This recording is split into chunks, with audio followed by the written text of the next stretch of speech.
Hey, what's going on, guys? This is Mias and welcome to my Adagnister testing video. So, again, of course, before you start, friendly reminder to like and subscribe because it motivates me a lot to keep making videos like these. Yeah, let's jump right into it. So, I guess I'm going first or second against this plant deck. Well, I'm going first. Oh, happy land. And I drew 2 hand traps on top of full combo. Imagine being that good at the game. But yeah, no, it's just crazy because I won't really need the other cards in my hand, so everything that I'm doing right now is just a bonus. So if I want to go +9, I can go +9. If I want to go for like an interrupt route, I can do that as well. Pretty much, I can do whatever I want to. The +9 is really good when you have a bunch of hand traps and you want to dig for even more because you feel like your opponent won't be able to OTK you. So you really want to get as many resources as possible so you can just overwhelm your opponent next turn. But yeah, I mean, the combo is always the exact same, so that's why I'm not really trying to explain anything. And besides, my combo video already explained this quite well. So yeah, Soul Charge, pretty insane, man. And then, exactly as I mentioned, this is the +9 combo. So I'm just drawing 1 card on each player's turn. I'm Soul Charging, but at the same time, my opponent Regekis me, so there is no reason to, like, shotgun thingy to revive back on standby. It's so stupid. All of that just so your monsters die anyways. And my opponent isn't playing a serious deck, but to be fair, even if he was, I feel like there was no way I was losing. With all that card advantage, I would have been able to outgrind him if he was playing a control deck, and if he was playing a combo deck, well, I had Nibiru plus Skullmeister, so yeah. And when Pegasus Agnister randomly kind of being able to catch people off guard if they were trying to win in simplified game state, actually attacking over your cards, trying to destroy your cards, etc. So that's something that people shouldn't actually forget about this deck. But yeah, let's jump into replay number 2. Alright, I'm going first. This Altergeist player drew a pretty respectable hand. I mean, I guess the second multi-faker wasn't really needed, and the spoofing could have been a better trap, but I mean, that's still really good, you know? You shouldn't really complain, especially going second. Going first, obviously, it's less good, but hey. And what do you want? It's Altergeist. Imagine if it ever gets like a Link 1 Altergeist. That would be nasty, man. Melusik would be like a one card do anything you want. Well, not really, because Link Cross is banned. Good riddance, by the way. Hate this card. But yeah, the Ash on Desires, it doesn't really change anything to my life. I mean, yeah, maybe it might actually banish cards that I kind of need. But, you know, I mean, it's an Adagnister. Just look at the amount of cards that I get for free. And I don't know that my opponent is playing Altergeist, but I just randomly... Oh, wait, hold on. I think I actually do know that he's playing Altergeist. So I actually make the big towers because I'm pretty sure Altergeist doesn't have a way to beat this towers outside of Mechanite Crusadia Avramax, because in the main deck there's obviously nothing. I mean, yeah, no, there's... Yeah, exactly. There's nothing in the main deck. There's no, like, kaijus. And in the extra deck, does this gain attack? This during the battle phase, this card gains attack equal to the tributed monster's attack on the field. So, I guess this would be a way to beat thingy. And then, yeah, super poly targets don't actually count, so...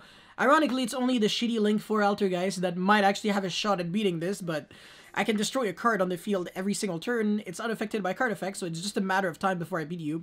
Ironically, this card actually summons a token if you use its effect, which might actually screw you over, since if they go evenly matched, you are forced to keep the tokens and banish everything else. So this is one way you might actually lose even when you have towers on the field. So yeah, I mean, at this point my opponent can't win. I still have my towers. I can still play the game, so it's pretty much over. Let's get into the next one. Going first against what looks to be Joey plus Yugi deck, because I don't know. I mean, if you're playing Red Eyes Fusion and Red Eyes, or sorry, yeah, I mean Dragoon and Red Eyes, again, you're not really playing a Red Eyes deck because anyone can do that.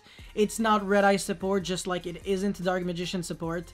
Because at the end of the day, if that's what your argument is, then every single deck is now, I don't know, playing a Red Eyes engine and a Dark Magician engine, but that's obviously not the case. And yeah, no, it's just really sad that you have to play shitty cards in order to summon Dragoon. Well, actually, no, that's not sad. Screw people who play Dragoon. I hate that card. Nah, I'm just kidding. I respect everyone's stupid opinions to play annoying cards like that and ruin fun for everyone else. Notice, how I'm a little slightly passive-aggressive. Oh yeah, that was the one way I had to make Deco Talker Heat Soul, because you need 2 monsters with different attributes, so that blows, but hey. Drawing cards. Can this still attack twice next turn? Oh no, it can't. Oh, that's so sad. Yeah, and draw 1 card, maybe a hand shot. No, I'm bad at the game, but it doesn't matter. Soul Charge. yeah, that's fine. I mean, you can destroy my monsters if you want to. I'm just gonna summon everything back next turn. Yeah, Wind Pegasus, Ignister, Banish. I mean, ironically, I had no interruption there, so I actually could have lost if it was a serious deck. I mean, I drew 2 cards during my opponent's turn. I main deck like freaking 10 hand traps, and I didn't see a single one when I wanted to, so kind of bait. Oh, the one way I lose is if I pop like a Waking the Dragon, and I know that there is Return of Red Eyes and Red Eyes that would just randomly summon back a Red Eyes from the graveyard, and then Alternative also floats, so I don't really want to destroy a card. But at the same time, it could have been like a red Storming Mirror Force or something like that, but I had Red Reboot anyways, so that's why I really insisted on not trying to screw it up by destroying a Waking the Dragon-esque card. But anyways, let's get into the next. Yeah, again, not the most serious deck. I mean, to be fair, this deck could actually be really, really good if it's built well. I mean, no, never mind. It is a good deck. Raid Raptor is a good deck. With the Time Thief cards, I don't really know. I mean, I guess 1 card rank 4 is quite appealing, especially since it does a bit more than just 1 card rank 4. So, you know, I'll give you that, but I mean, he doesn't have a single interruption now because the only main deck trap I play is Red Reboot. So the one way this Time Thief Redoer can do something is if he literally sacks the Red Reboot off of the top of my deck and then has the Phoenix Wing Wind Blast effect, in which case I'll probably be screwed because I'll be completely honest with you, this deck is not good at extending through actual interruptions when you don't have your utility cards. Because look at this, man. Sure, I have a bunch of cards in my hand, but they don't really achieve anything else. I mean, you could argue I should play the microcoder cards. Could be interesting. But the issue with that is, I don't know if Ignister does it better or if Code Talker does it better. Because I know Code Talker is actually a real deck. It's a trap deck, so I don't know. And also, I'm pretty sure it plays around Nibiru, since it actually plays so many trap cards that summon like Link 4s. So when you are special summoning the big guys, it's during your opponent's turn, and during your own turn you can actually just limit the amount of summons to 4, so it's not too bad. But yeah, I mean, this is like freaking 20,000 damage, because both of these guys can attack twice. Yeah, 56 and then 58 multiplied by 2 equals approximately a lot. So let's get into the next one. Alright, and I swear on my life, I'm actually not winning all of my dice rolls, just letting you know. If I'm going first every single time, a lot of people make me go first. And there were also replays where I wanted to go second, because I was like, I draw any card in my deck, and it's 19,500 damage. So it's not too bad, I don't really care too much. And yeah, no, it's just everything and their mother is a 1-card Yu-Gi-Oh! It's just ridiculous, man. Look at this. I get ashed, it's no problem. I'm just gonna keep playing as if nothing ever happened. Ash is not that great against Ignister, because you play so many search cards that the card that you were trying to search can still be searched with other cards in your deck. So it doesn't really change too much. The one way to seriously beat this deck is by not stopping the normal summon, because you have access to the AI land, especially if you already have the When I First Met You and the Picari and the other quick play Monster Reborn. So you can actually search that and keep special summoning. The issue is that if you get hit by something like, I don't know, Summon Limit, or There Can Only Be One, and you don't have Cyclone, Duster, or Reboot, you're fucked because the main deck actually can't beat it, since you're locked under Cyberse constantly every single time, and that's a huge issue. The fact that you can't really summon non-Cyberse monsters during the turn you use Ignister AI Lands effect or the quick play spell, you know, the AI Idle Reborn, makes it so you can't really play a lot of actual good staples in your extra deck, and yeah, like I said, it's just frustrating. So let's get into the next one. That's really sketch because this guy actually wanted to go first, but he sides in Dark Ruler no more, so pretty funny. I mean, it reminds me of someone who actually chose to go first against me with Trick Stars and sided in Sphere modes going first. Side deck Sphere mode going first. I mean, I guess.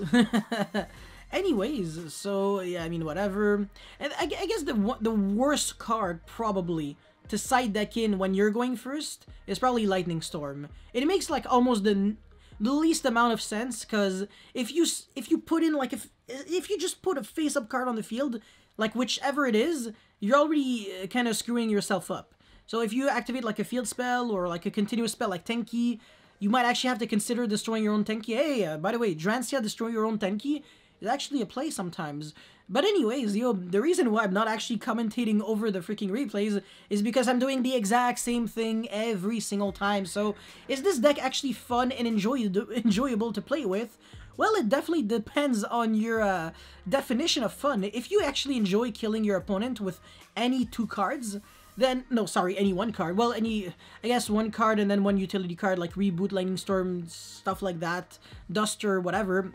And then yeah, sure, this deck is really fun, but if you're actually trying to play against decks that might actually be a bit more resilient, then you might actually have some huge trouble, because it can kind of suffer from typical 1-card starter decks. You know, Alistair, sure, this deck is really nice, Invoke, sorry. Sure, the deck is really nice when it draws Alistair and 4 hand traps, but what if you draw like 2 Invocation with 3 hand traps? The hand traps won't allow you to survive for too long, and then Invocation doesn't do anything proactively, so you kind of have to stall it out for 10 years until you eventually draw Alistair. So it's kind of similar in a way, because you're really depending on 1 card successfully, I don't know, resolving. Sometimes your Link one that searches AI land might actually get interrupted, and because of that you actually lose the game. So really, really rough. But anyways, let's get into the next one. Alright, so I'm going first. Getting impermed, I mean, sure, it doesn't change that much to my life. Well, actually, it definitely does, because now I don't have access to the fire and, I guess, light, Picari, which are the main starters. So right now, if I can actually full combo, it's only because my Heat Soul was able to draw a good card, and it is the case, but, you know, the thing is, again, this is a Cyberse deck, so the most I would be able to do would be like like Topologic Bomber trigger during my opponent's turn, so I really can't do too much, and I guess protect myself from like evenly, since he already showed me that he played a trap, so he can evenly or imperm me. Yeah, so, you know, that's, I guess, something. He draws the nuts, man! Extravagirsu, I was like, thank the Lord he's not actually playing Orcust, because otherwise I would be screwed, and I don't know why. Yeah, okay, yeah, sure, whatever, he had the Forbidden Drop anyways, so thankfully, I have the Nibiru here, so his Purple Nightfall won't be doing too much. And also, I clear the column, so he can't summon, like, more monsters. And now, whatever, just summon back. I don't know why I summoned Nibiru in defense.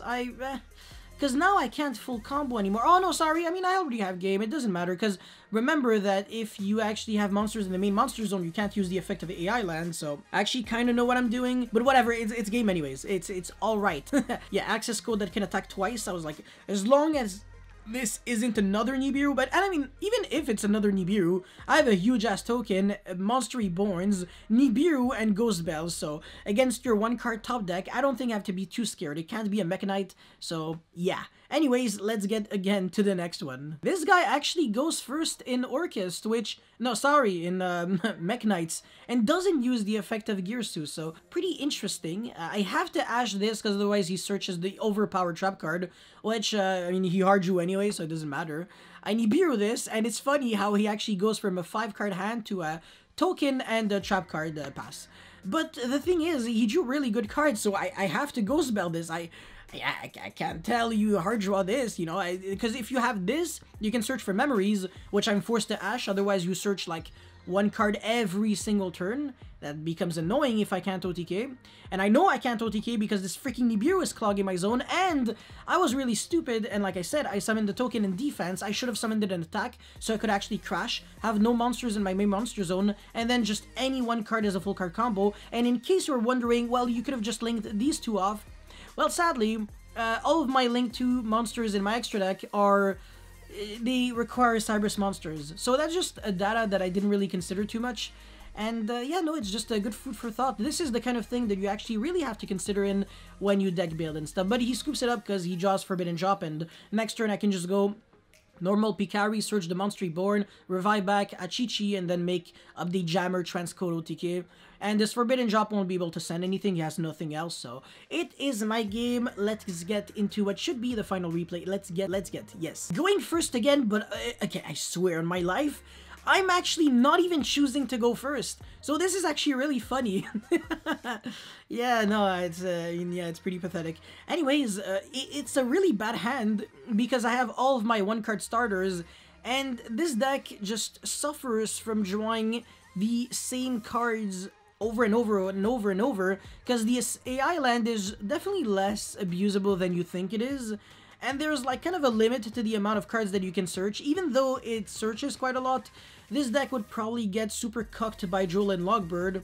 So in this current format, as long as Joytron exists, I would honestly probably try to stay a bit away from this, even though of course this won't exist until we get Dark Infant, which won't be a thing until Lightning Overdrive. I forgot. Maybe it has a special set.